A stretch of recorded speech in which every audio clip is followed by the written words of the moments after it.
प्रत्येक प्राणी किसी भी कार्य में जब प्रवृत्त होता है तो कोई ना कोई उसका प्रयोजन होता है, कोई उद्देश्य होता है, लक्ष्य रखता है अपने जीवन का। आप अपने घर से चले तो लक्ष्य क्या था? शिक्षा प्राप्त करनी, विद्या प्राप्त करनी, और उस विद्या प्राप्त करने के बहुत सारे माध्यम हैं, बहुत सारे साधन हैं। किंतु ये शिक्षा प्राप्त करने की आवश्यकता क्या है? यदि हम पढ़े लिखे नहीं, विद्या प्राप्त नहीं करें, शिक्षा प्राप्त नहीं करें तो क्या अंतर हो जाएगा? हम इतने से पैदा हुए, इतने बड़े हो गए, विद्यालय जाने लगे, हम बड़े हो रहे हैं, और जो विद्यालय नहीं जा रहे वो बड़े हो रहे हैं या नहीं हो रहे?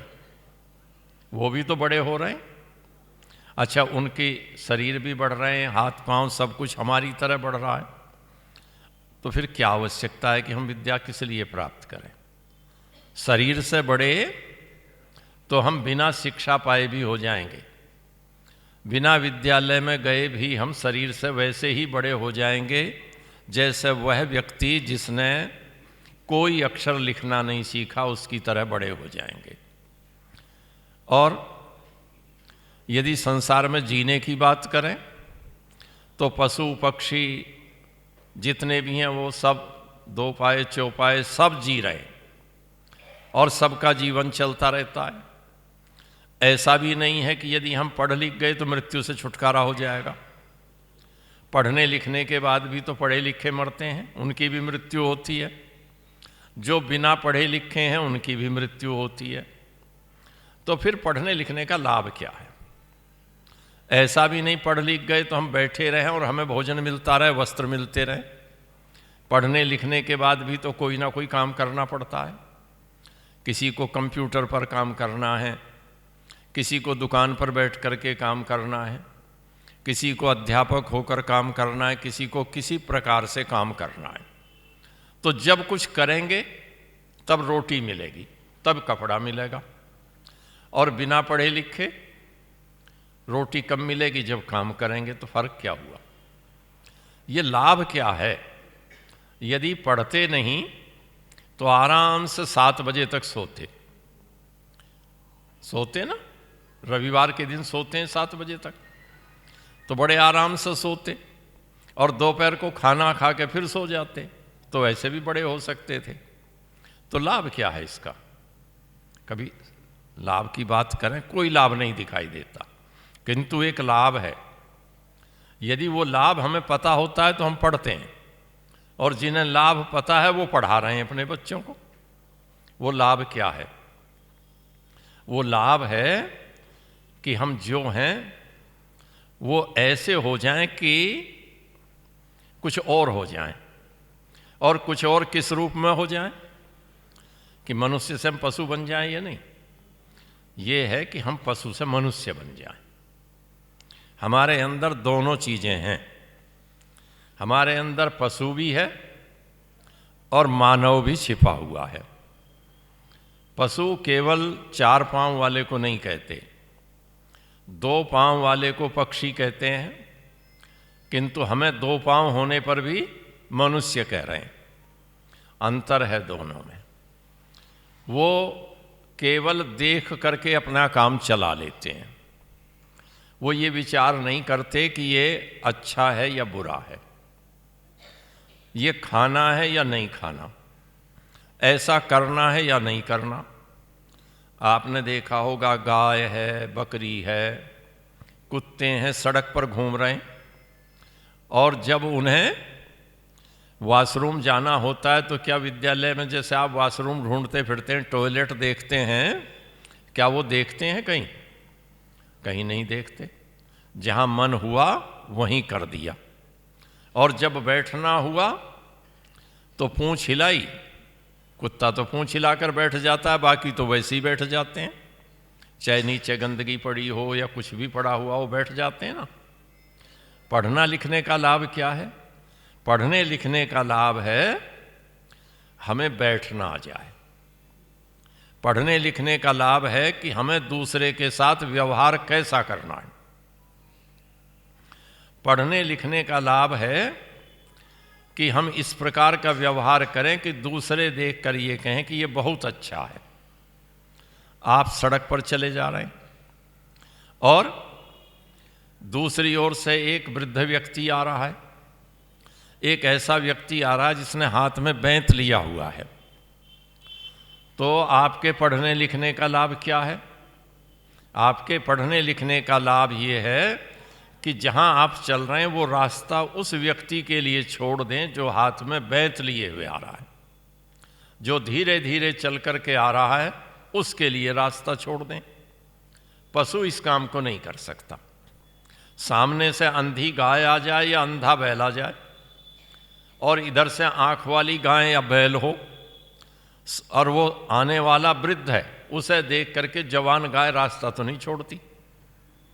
मजबूत जो आपके यहाँ बड़ा किसी ने कुत्ता पाल रखा होगा ना पड़ोस में, और कोई कमज़ोर सा कुत्ता आ जाए सामने से सड़क पर, उसे देख करके वो कुत्ता क्या करता है? उस पर हमला करता है, उस पर भौंकता है, उसे डराने की कोशिश करता है। और यदि उससे बड़ा सामने से हो तो देखा है ना फिर क्या करता है? पूंछ कहाँ होती है उसकी? पैरों के बीच में, और मालिक के पैरों में अपने आप हो जाता है। होता है नहीं होता? ये अंतर है पढ़ने लिखने का और न पढ़ने लिखने का।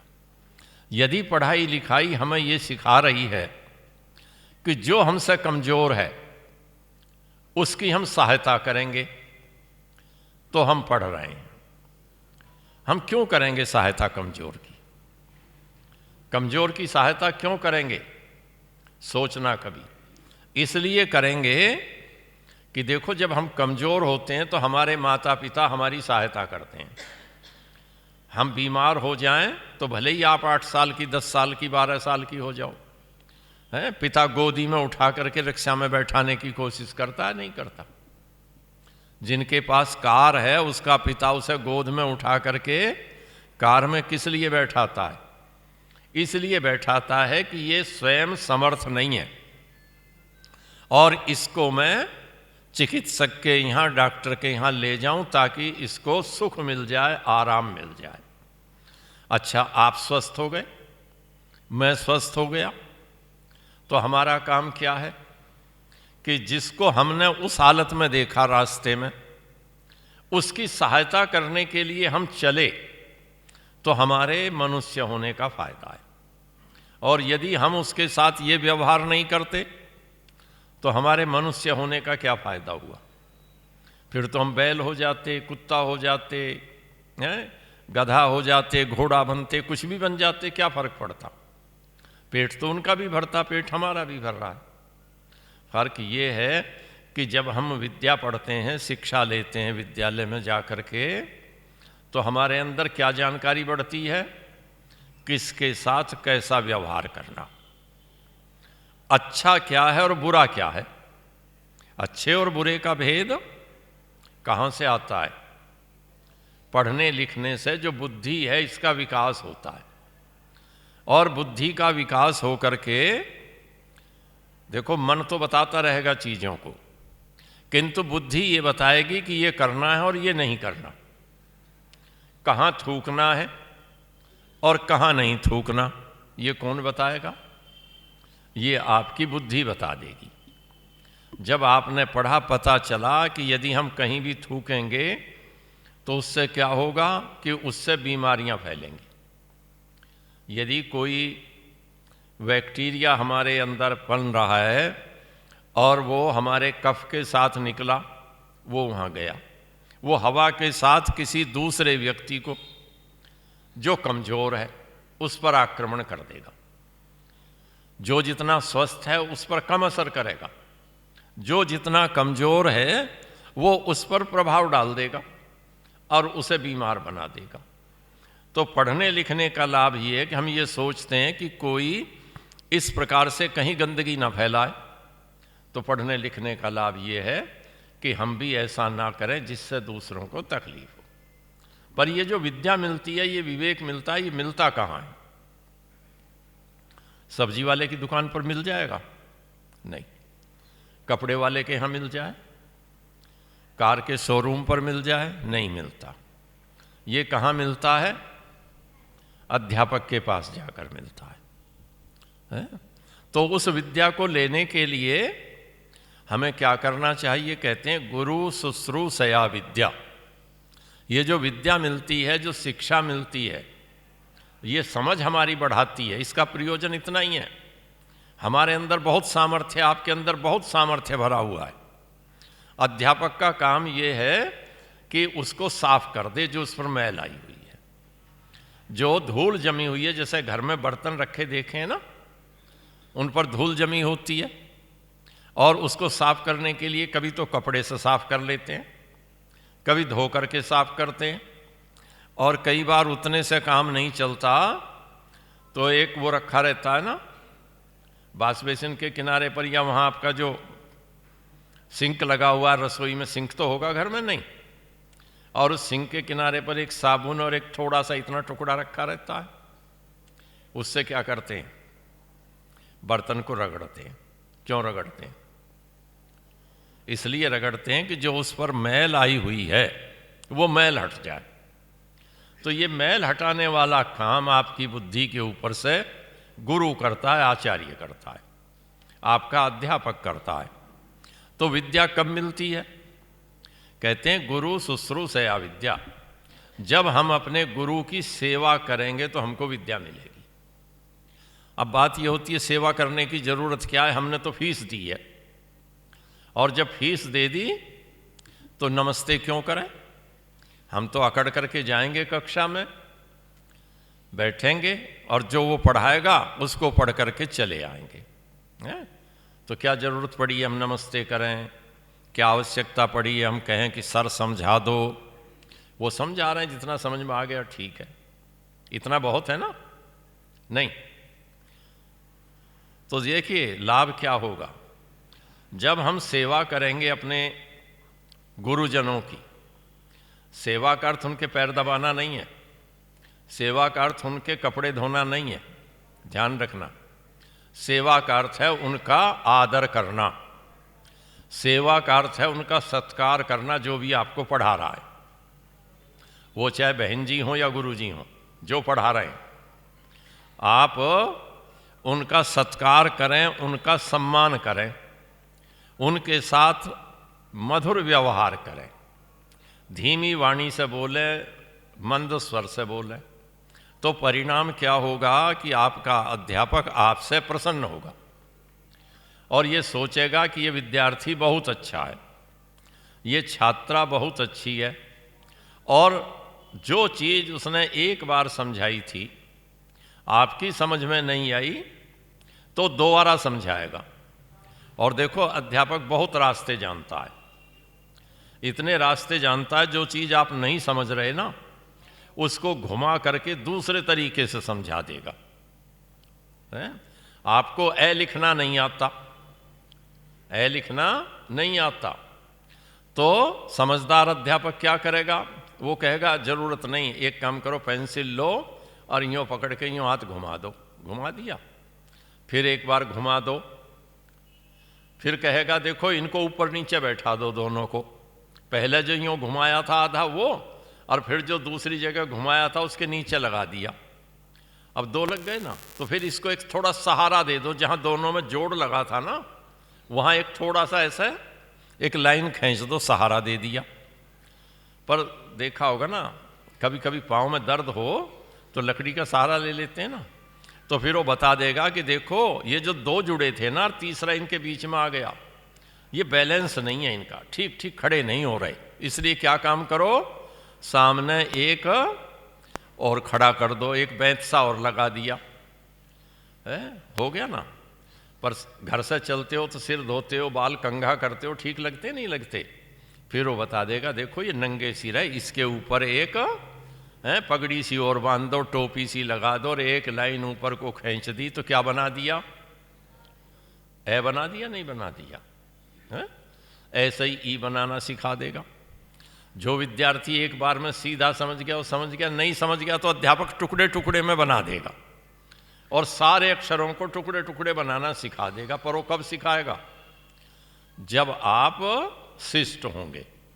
कक्षा में बैठते ही हल्ला मचाते रहेंगे, बात करते रहेंगे, तो वो ये समझ लेगा कि ये समय काटने आए हैं और मैं भी समय काट लेता हूँ, मेरा वेतन तो बन ही जाएगा, हाजिरी लग गई।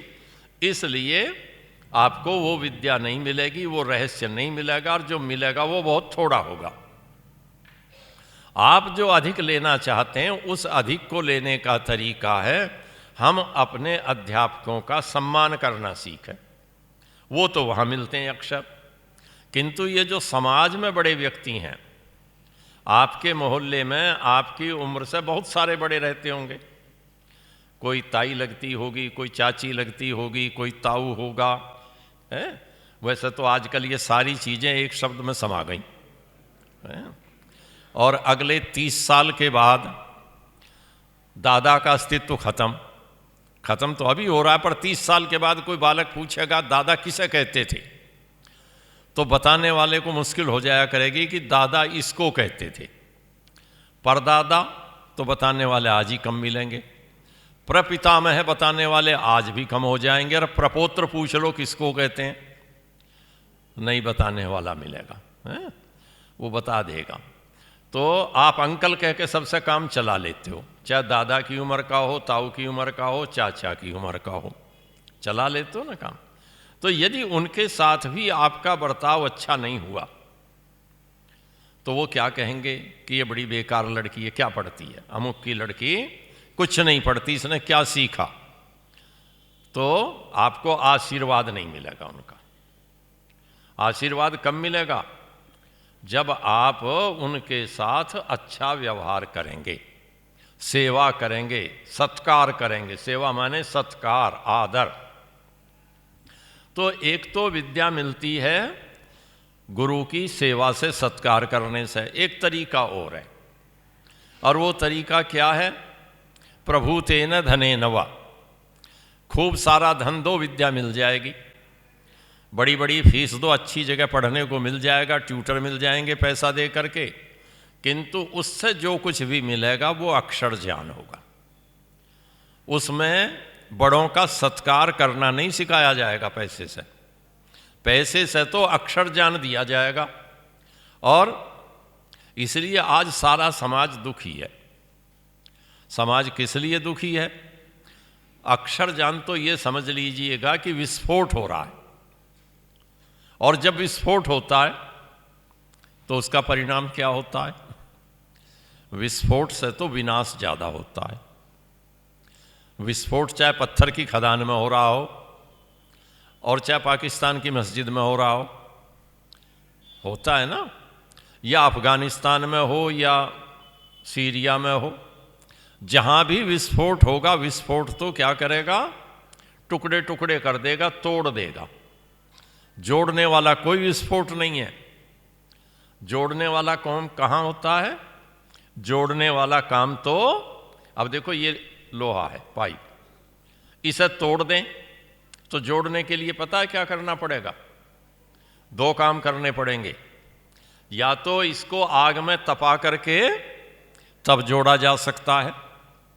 आग में तपा कर जोड़ेंगे तो बहुत अच्छी तरह से जोड़ लेंगे, और यदि आग में तपा कर नहीं जोड़ेंगे तो इसके ऊपर एक लोहे का टुकड़ा और रखेंगे, फिर इसमें छेद करेंगे, इधर छेद करेंगे, इधर से एक रिपीट लगाएंगे, एक उधर से रिपीट लगाएंगे, और चोट मार करके इसको जोड़ देंगे। तो 2 तरीके से जोड़ लिया। एक तो जोड़ लिया तपा करके, और एक जोड़ लिया ऊपर से लगाकर। तो ये जो ऊपर से लगा करके जोड़ा था, ये अच्छा है या तपा के जोड़ना अच्छा है? तपा के जोड़ना अच्छा है। क्यों? क्योंकि उसमें जो बाहर से खराबी है वो कम दिखाई देगी, कम दिखाई देगी। तो इसलिए जब आप बड़ों का सत्कार करते हैं, उनसे जो आशीर्वाद आपको मिलना है वो पैसे से नहीं मिलना, ध्यान रखना। प्रभूतेन धनेन वा, प्रभूतेन धनेन से विद्या मिल जाएगी, ऐसी मिल जाएगी जैसे लोहे के 2 टुकड़े जोड़े और ऊपर से एक लोहा और रखा और 2 कील और लगा दी, तो कितने जोड़ दिखाई दे गए?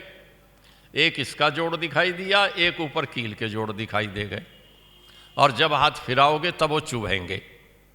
तो पैसा दे करके जो विद्या प्राप्त होगी वो इसी प्रकार से व्यक्ति को बना देगी।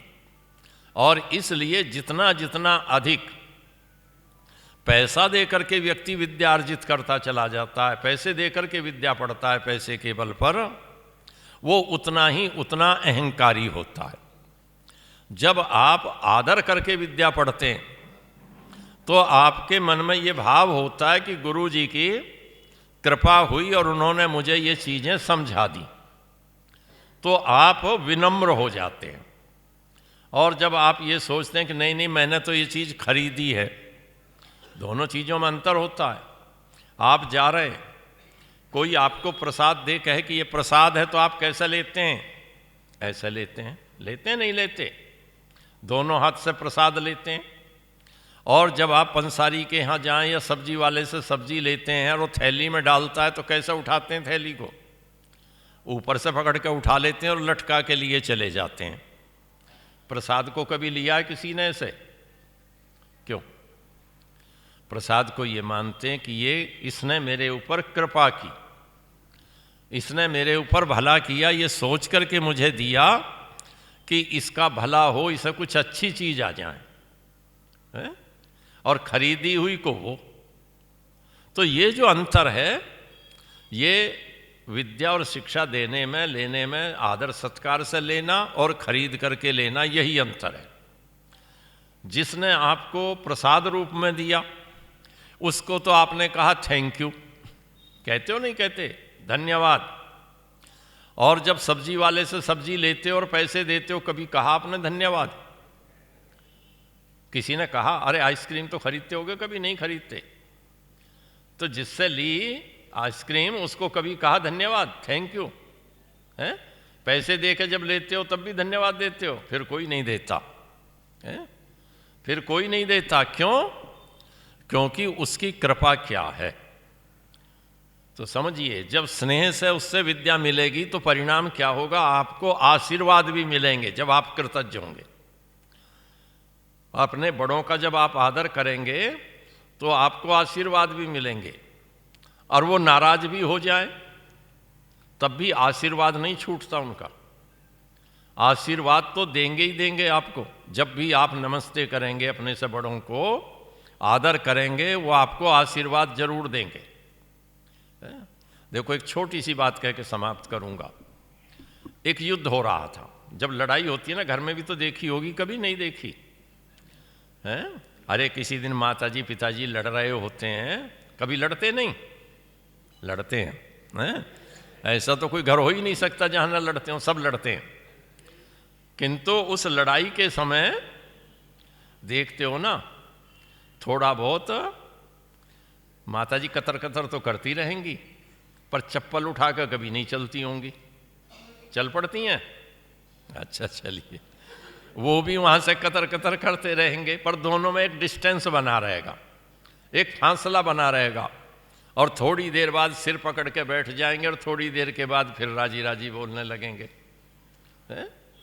वो फिर वही काम करने लगेंगे। किस लिए? ये जो क्रोध आया था, ये तो आदमी के अविवेक के कारण था कि इतने जोर से लड़ पड़े।